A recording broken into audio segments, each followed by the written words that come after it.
dahil may kapasidad po tayo na maghanap ng magandang linya ng Itik Pinas, makakatulong tayo sa mga farmers. Mahikayat din natin yung iba na magbenta. Ang laki ng market natin, sabi ko kay Ron. So, yun nga, mga kagandang buhay, nakikiusap po ako kung sino pong makatulong sa amin na maituro kami o mabigyan kami ng mga itlog po ng Itik Pinas na F1, pure bloodline.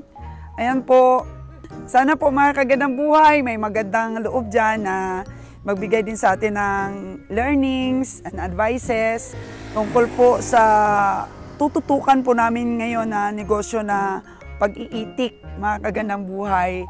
With the combination pa rin po, mga kagandang buhay, ng ating sipatan sa mga stockyard. Hindi ko po yun titigilan, yung ating mga sipatan.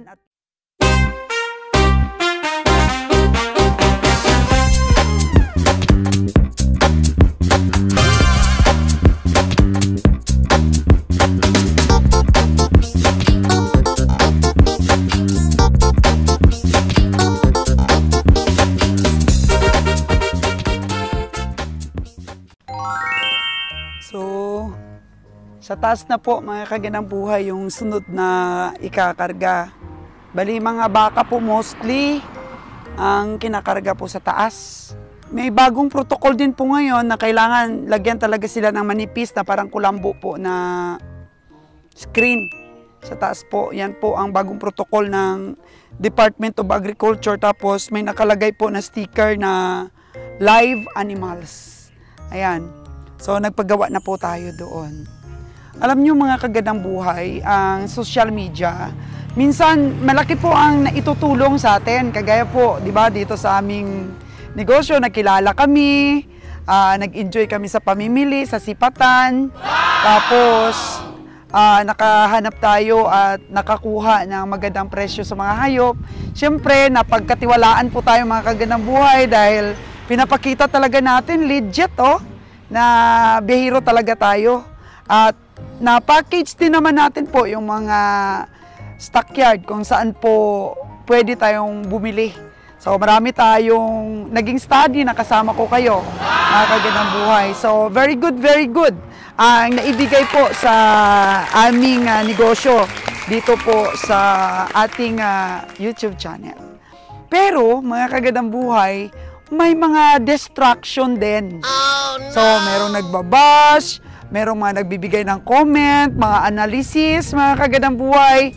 Distraction po sa ating pagsipat, sa ating pamimili.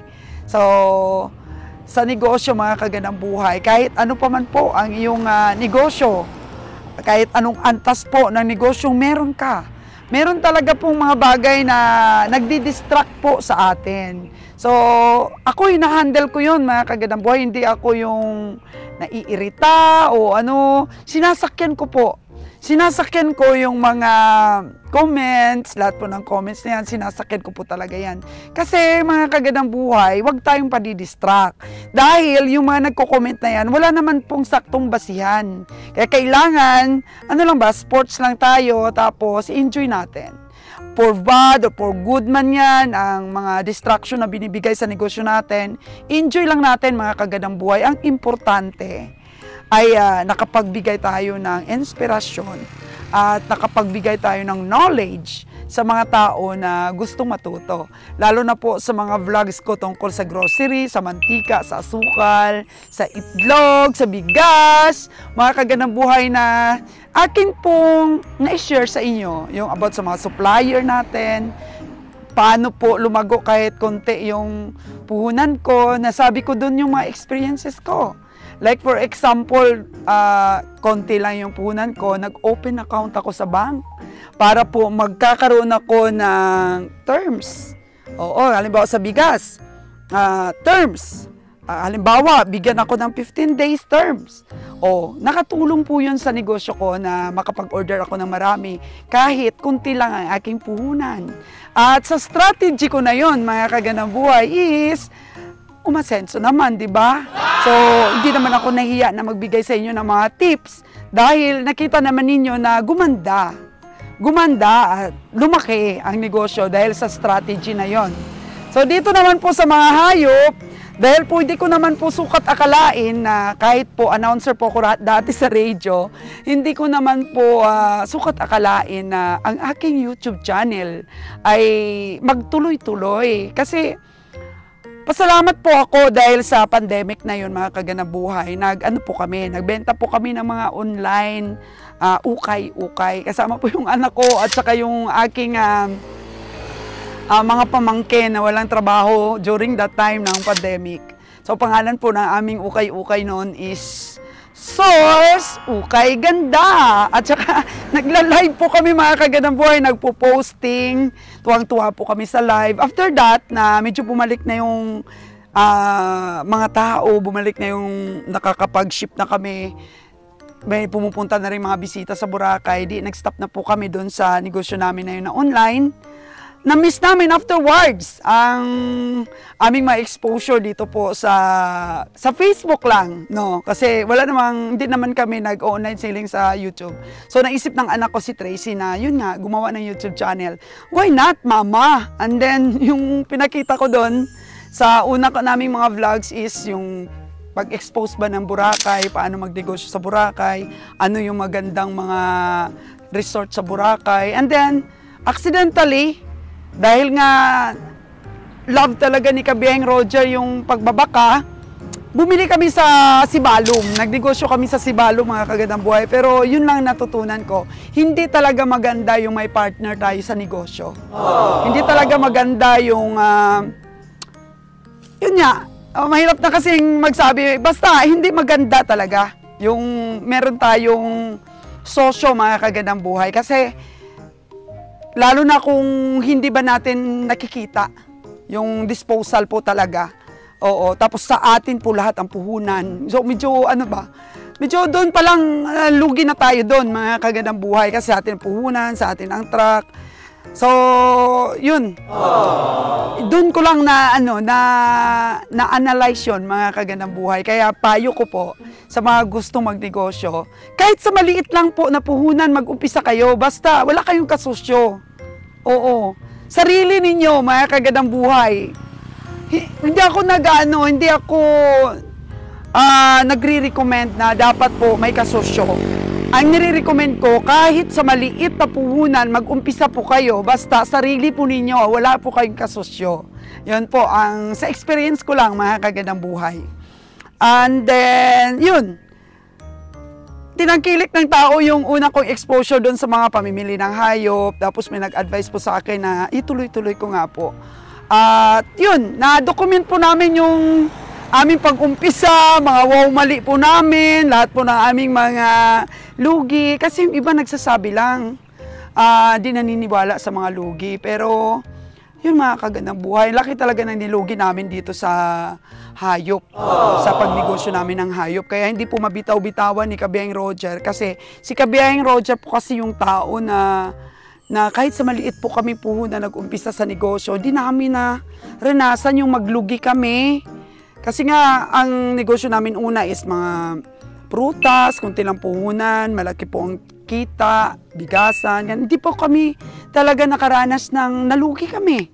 Sa tagal na namin sa negosyo, di namin naranasan yon. Pero dito kami pumasok sa pagnenegosyo po ng hayop, challenging masyado. Oo, dito po namin naranasan ni Kabiyahing Roger yung tinatawag na-challenge siya ng gusto.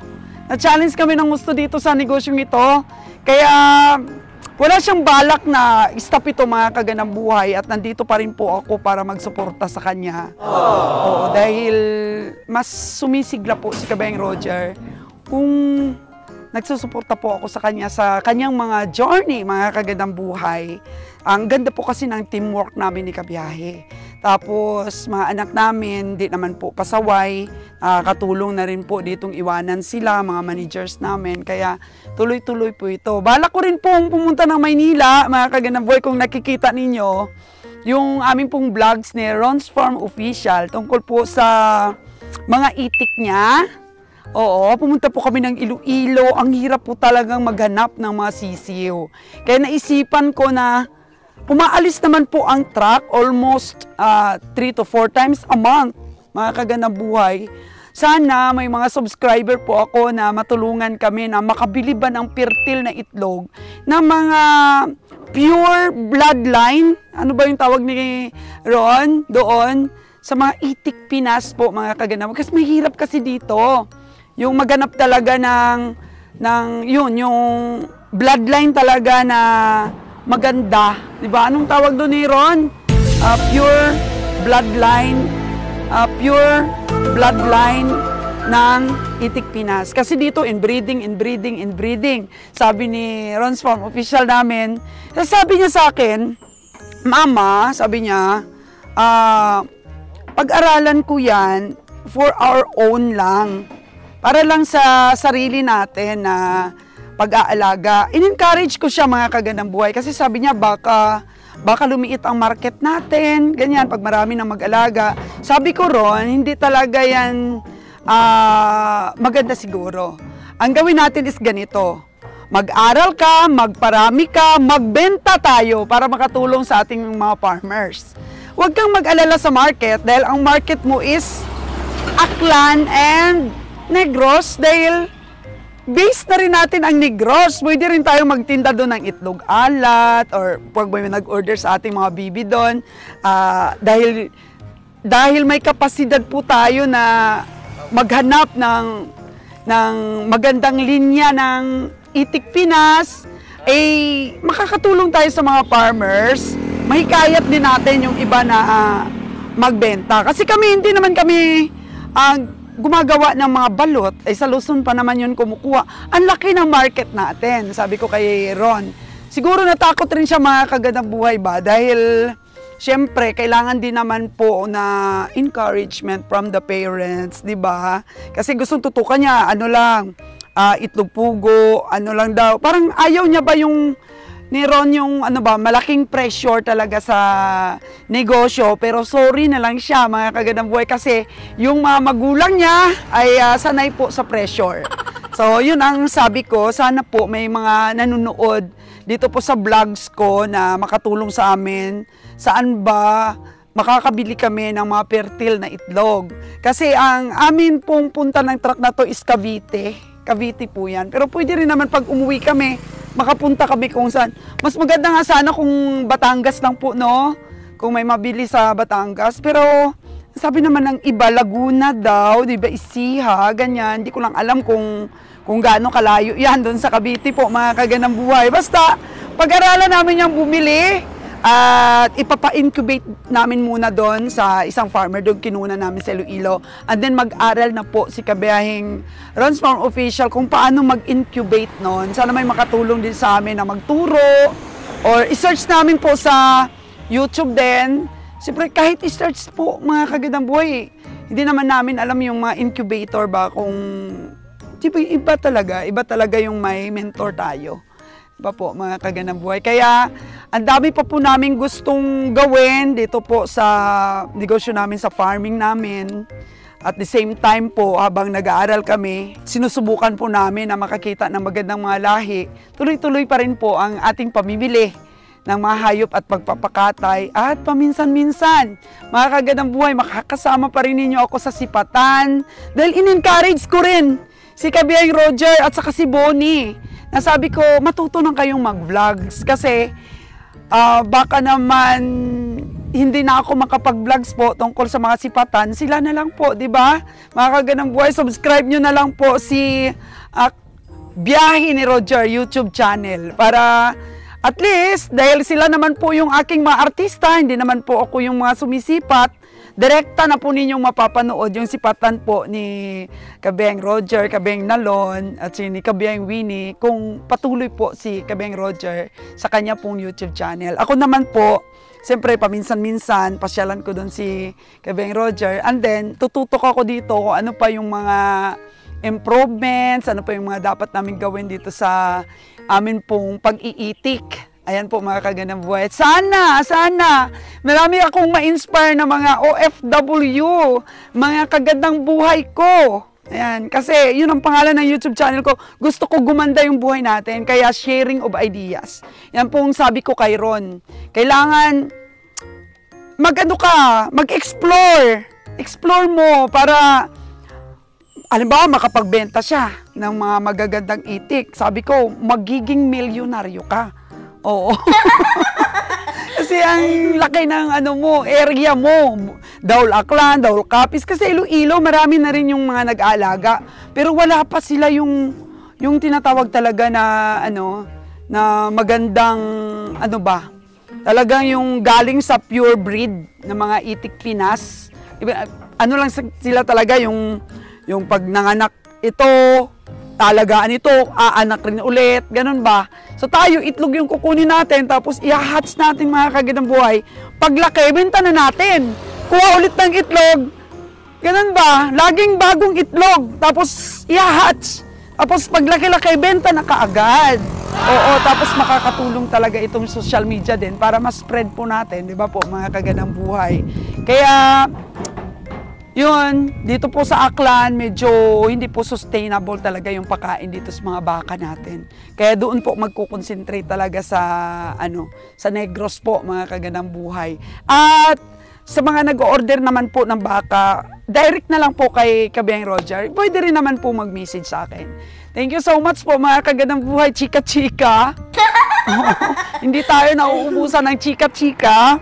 Basta, yun, kahit ano po yung naisipan ninyo na inegosyo, bigasan man yan o whatsoever po na na-vlogs ko, asahan nyo na po yun na may mga talaga, may mga disturbo po, mga kagandang buhay. Maraming mga critics, maraming mga disturbance, mga kagandang buhay na nagpapahina ng loob natin. Huwag pong paaapikto dahil kung di mo po subukan magnegosyo, lugi ka. Lugi ka talaga kung padadala ka sa kanila. At siyempre, naririnig rin naman natin ang mga sabi-sabi na dito talaga po sa negosyo, umaasenso po tayo. Oo. Pwede rin naman pong magtrabaho tayo, naka-employ po tayo, pero at the same time, may sideline po tayo. Oo, dito sa negosyo, sipag at tiyaga, mga kagandang buhay, mabilis ang asenso dito. Lalo na kung bigyan ka ng blessings talaga ng Diyos. Kagaya sa amin, 4,000 pesos lang na palago po namin. So dito po sa mga vlogs ko, mga kagandang buhay, sa pamimili, minsan pag nandun ako sa sa stockyard, ano kaya yung eco-content ko? Akala lang kasi nila madali. Oo, pero dahil nga sa tayo, yung likas na masayahin, likas na lagi lang nakangiti, kahit may mga pressures, ay nadadala natin po yung mga bagay-bagay, negativity to positivity, mga kagandang buhay. Kailangan yun. Hindi na yung negosyo mo may problema ka, problemado na rin lahat ng tao mo. Kailangan maging professional ka po kung negosyante ka. Kahit kami mag-away ni Kabiyang Roger, professional po kami mag-away. Hindi po namin yung sinasama yung negosyo sa away namin. Nag-uusap pa rin po kami, nagde-decide pa rin po kami, kahit may sama ako ng loob sa kanya o may sama sang loob siya sa akin. Kasi hindi dapat maapektuhan po. Kaya kay Sir Junril at saka kay Ma'am Lori, laban lang po sa inyo. Ano lang po, lahat po ng problema, nakakaya po yan, pag-usapan po mabuti ng mag-asawa yan. Kaya tuloy-tuloy po ang negosyo natin Ma'am Lori. Tuloy-tuloy ang negosyo natin, Sir Junril. Oo, kahit ano pa man po na mga problema yung ating dinadaanan, laban-laban lang po. Kasi yung mga opportunity po na binibigay sa atin ng Diyos, minsan di na natin nababalikan. Di na po nababalikan, mga kagandang buhay. Kaya kung may blessings, kung may maganda ang takbo ng business, alagaan po. Pagpaliban na yung mga bisyo-bisyo na yan. Kasi si Kabiyang Roger, nadisiplina ko rin po yan dati. Oo. Dumaan rin po kami sa ganyan, pero nag-promise po siya talaga na hindi na po uulitin. At natupad po, mga kagandang buhay. Hindi na po nagsugal si Kabiyang Roger. Kasi mawawalan siya ng asawa, mawawalan siya ng negosyo, mga kagandang buhay, at papangit ang buhay niya pag mawala ang inyong magandang kagandang buhay, di ba? So, yun, hanggang hindi pa po nawawala yung respeto, habang hindi pa po nawawala yung pag-ibig, kailangan magbago.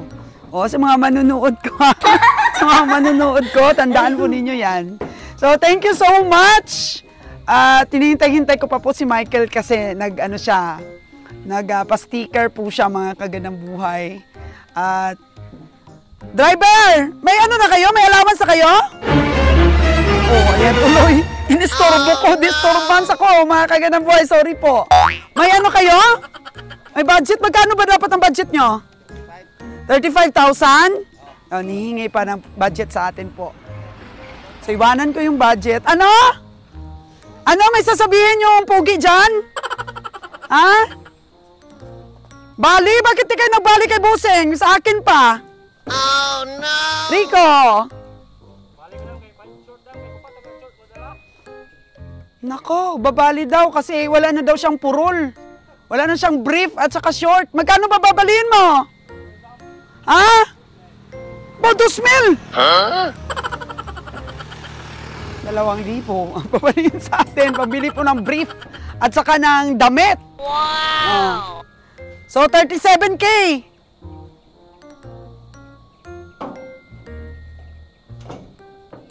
Kung mabilis lang po sana ang biyahe natin, naku, ayahay ang buhay. Kasi, double impact kasi.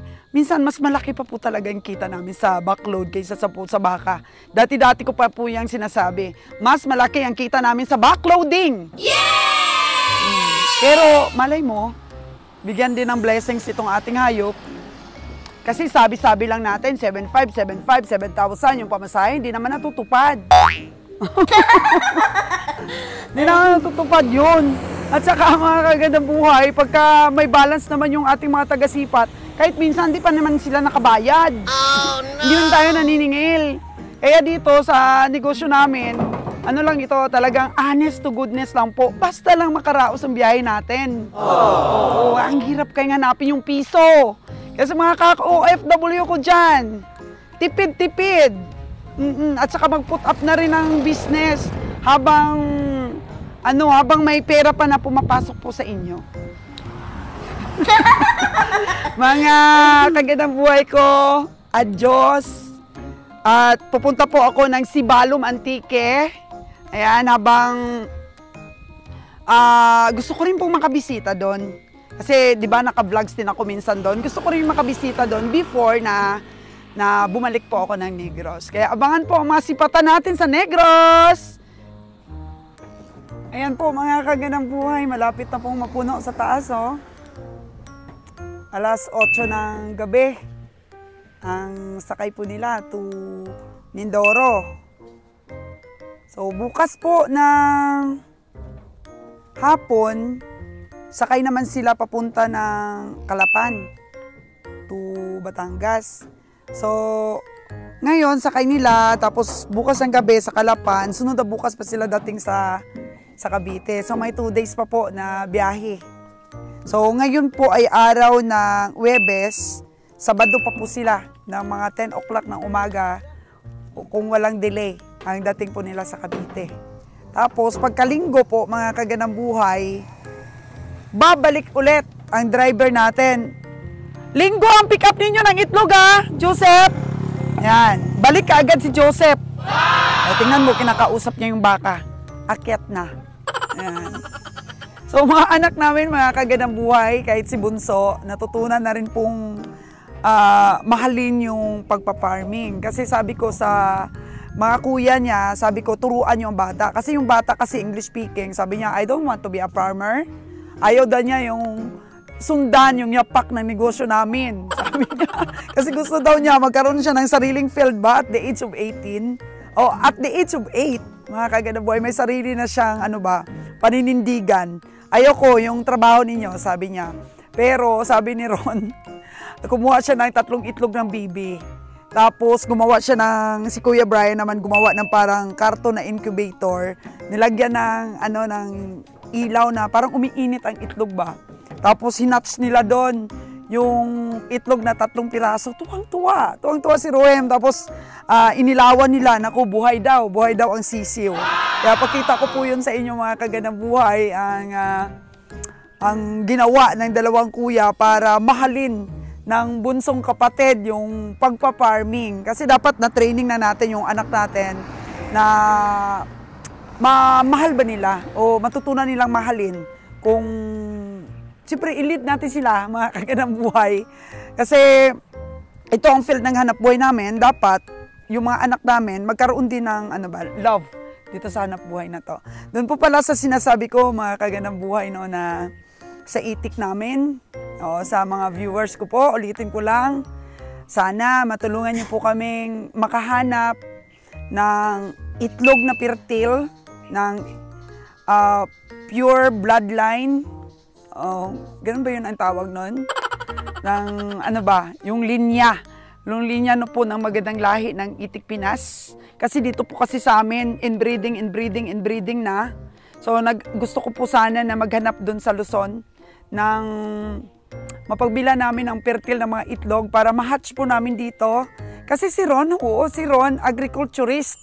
Oo, pero siyempre, napag-aralan din nila yung mga ganyang bagay, pero iba pa rin po talaga yung na-hands-on mo na. May idea ka lang dahil sa pinag-aralan mo, dahil sa agriculturist ka. Pero, hindi naman na-expertise yung ganon. So, kailangan pa talaga namin yung mentor, o kung wala pong magme-mentor, sariling tuklas po, mga kaganang buhay, sariling experience yung magtuturo sa amin, kung paano kami mag-hatch, kung ano ba yung mga pag-aaral. Oo. Na matutunan namin para maganda ang production, maganda yung, siyempre, pag nagbenta ka ng mga sisiyo, mga kaganang buhay, is kailangan mga babae yung mabenta mo. Ano kasi yan? 10:1. O, 10 babae, 1 lalaki lang. Yun. So, kailangan yung pag-segregate mo dyan, meron kasing mga scam din, mga kaganang buhay. Yung wala tayong alam, tapos bigyan tayo ng puro lalaki pala. Pinakain natin para umitlog, pero hindi, naloko tayo dahil konti lang pala yung babae doon, or 50% yung babae, 50% yung lalaki, pinalusot ba? So, hindi maglalast yung mga ganyan po na supplier, mga kaganang buhay. Kaya gusto sana namin na makakita ng bila ng itlog, kasi nga, sabi ko na nga, naulit ko lang na lagi naman po doon sa Luzon yung truck namin. Why not na subukan namin yung ganon, na mag-hatch po kami, mga kaganang buhay, lagi po may itlog. So, kailangan lang po talaga naming magkaroon ng incubator. Ano ba yung magandang incubator, mga kaganang buhay? Kasi hindi pa nga kami nakapag-umpisa. Kasi akala kasi ng iba, pag once na agriculturist ka, alam mo na yung lahat ng bagay-bagay. Kaya minsan sabi ni Ron, ma, wag mo na ako isali dyan sa vlog mo. Kasi mababash lang tayo. Sabihin nila, agriculturist ako, dapat alam ko ng ganito, alam ko na yung ganyan. Hindi po mga kagandang buhay, ha? Kasi hindi naman na hands-on yan sa school. Oo. So, kailangan talaga pag pang-negosyo na, matuto ka talaga sa sarili mong experience, or at least kahit na may mag-mentor sa'yo. Yung may mga, yung may mga knowledge na sa mga ganyang expertise, mga kaganang buhay. Kaya malay mo, meron pong tumulong sa amin, makapasyal po ako dyan kung saan po ang location ninyo para po bumili ng fertile na itlog. Tapos baka meron din naman pong may alam kung ano pong klaseng incubator yung bibili namin. Kasi si Ron, alam rin niya.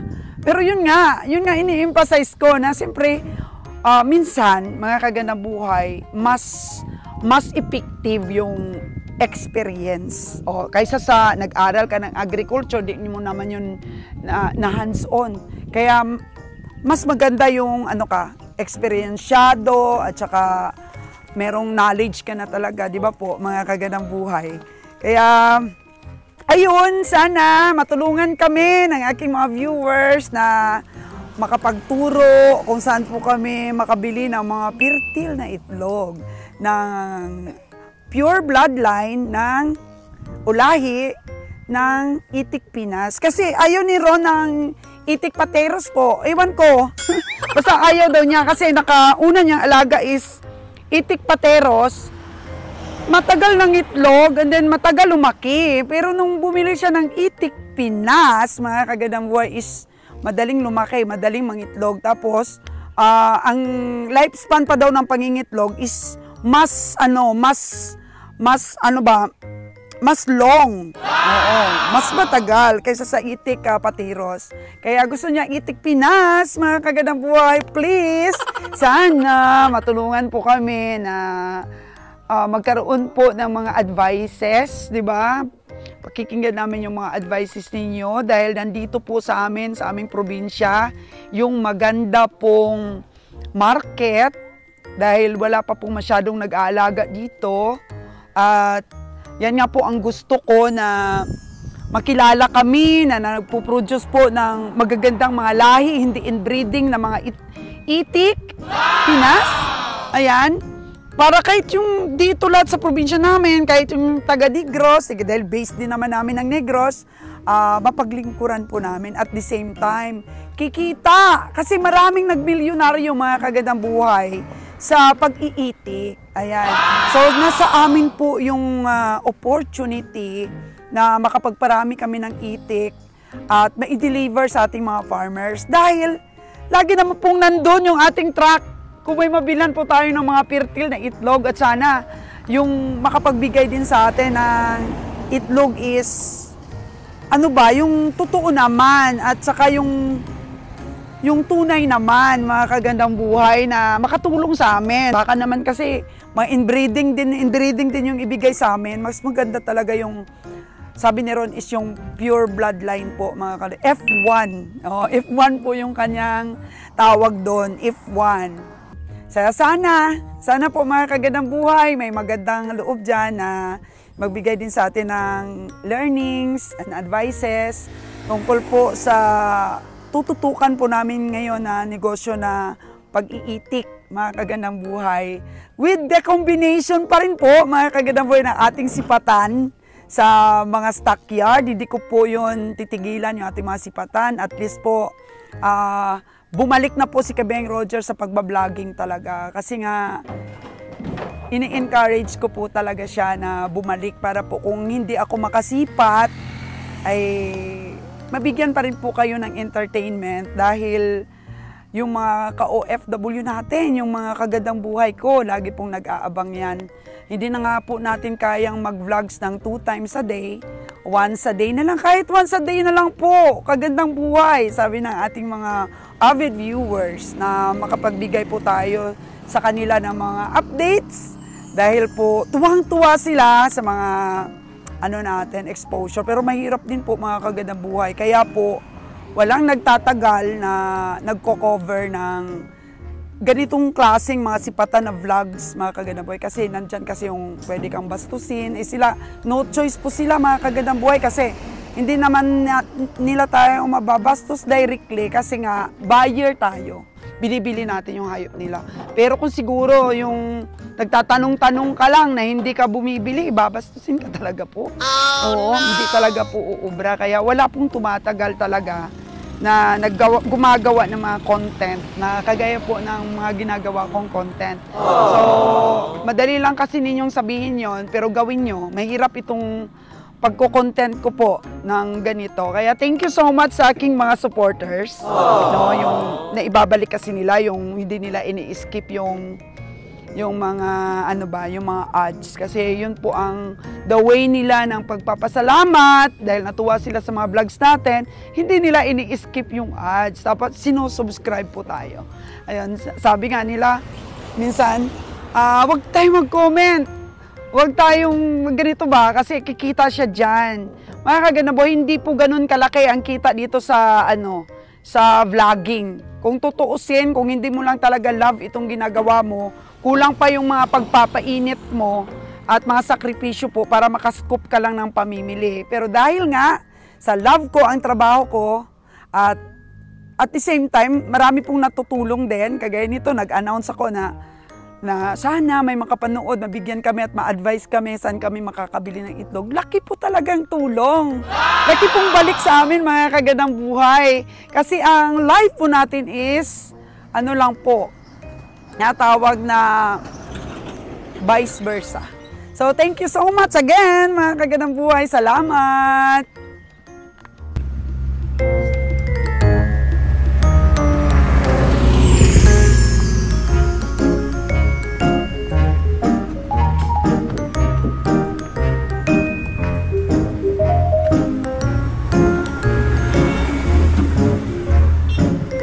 Buti di mainit dito dong, no? Nagkahoy. Ayan. Lang natin yung baka natin.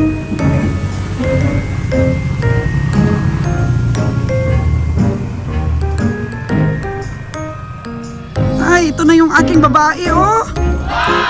Ito sila dalawa. Ayan.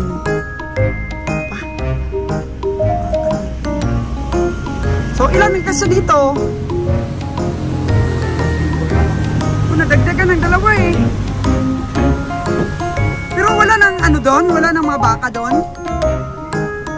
Ah, okay. Kaya pala nadala yung... Wow.